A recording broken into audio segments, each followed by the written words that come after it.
l'emploi était très chouette. Et donc il y avait beaucoup d'artistes qui tournaient autour de cette télévision locale. Et voilà, bon, moi j'avais invité Jacques pour faire un clip un peu qui sort de l'ordinaire, quoi. Et il a fait ce petit bijou, on voit toujours aussi beau.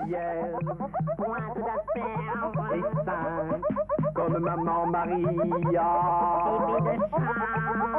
et pure comme l'opaline, petite coquille. Oyez, oyez, c'est Noël. Oyez, oyez, et viens boucher, que le ciel soit loué. Les chants et les chansons vont bercer vos oreilles. Ben, j'avais demandé qu'il soit mis un tas d'ordures, mais évidemment, comme c'était dans le coin d'une pièce, ils ont mis du papier froissé, enfin des papiers, des déchets, mais des déchets d'emballage plutôt que des vraies ordures pour ça ne sent pas et tout cela. C'est très bien. Mais c'est d'ailleurs Daniel Dutrieux qui a fait le montage de la pièce. On avait bourré une pièce de poubelle, il y avait trois écrans de télévision et une jeune femme très très séduisante, à demi dénudée comme ça, qui dansait sur la musique de Jacques. Je ne pourrais pas vous dire les paroles d'ailleurs.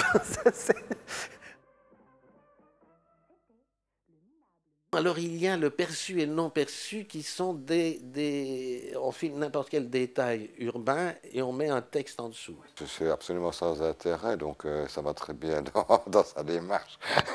Et puis, le trottoir, ça va avec une démarche aussi. Hein. Dans mes projets, il y a contraindre le corps, domptage et tout cela de la caméra en circuit fermé. Petit maître liégeois de la deuxième moitié du XXe siècle exécutant une tentative de dressage d'une caméra. Elle est bien jolie, la caméra. Mais est-elle bien docile, la caméra? Elle est docile, la caméra? Elle est bien docile, elle sait faire le beau, la caméra. Elle fait le beau, alors. Allez, la caméra, fais le beau. Allez, la caméra. Elle est docile, la caméra. Oui, allez, fais le beau. Fais le beau, plus haut, la caméra.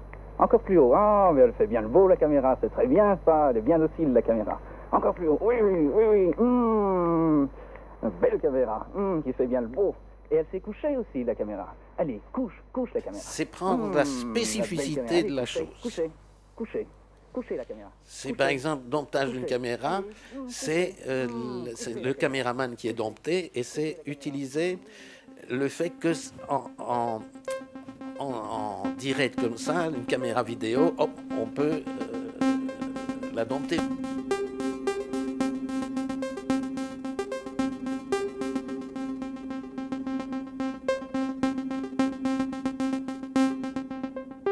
Je me suis dit, on va me filmer, et ça on a dû faire avec 2 caméras, parce qu'il n'y avait pas encore le système Photoshop ou palette graphique et tout ça, donc avec 2 caméras qui se rapprochaient comme cela, et le volet électronique qui lui existait, donc et ça fait comme si le personnage, hop,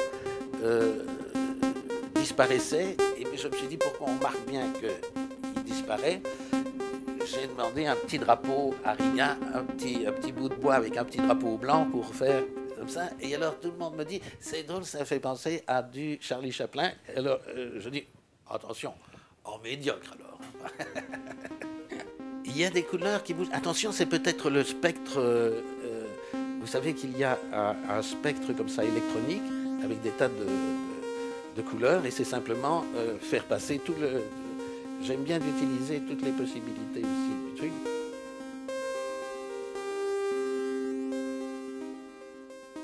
Les premiers films, comme les premières vidéos, sont très réflexives, c'est-à-dire qu'elles proposent une réflexion sur le médium lui-même, sur le médium en tant que producteur d'images, d'une part, sur le rapport entre ce qui est filmé et la caméra, et d'autre part, sur le rapport entre le spectateur et ce qui est filmé. Lizen était une incitation à ne rien prendre au sérieux, mais chacune de ces productions pose un certain nombre de questions sur ce qu'est finalement le geste de filmer et ce qu'est surtout le geste de regarder ça. L'intérêt de l'œuvre vidéo de Lizen, c'est qu'il associe la critique de l'Institution des Beaux-Arts à une critique de la télévision.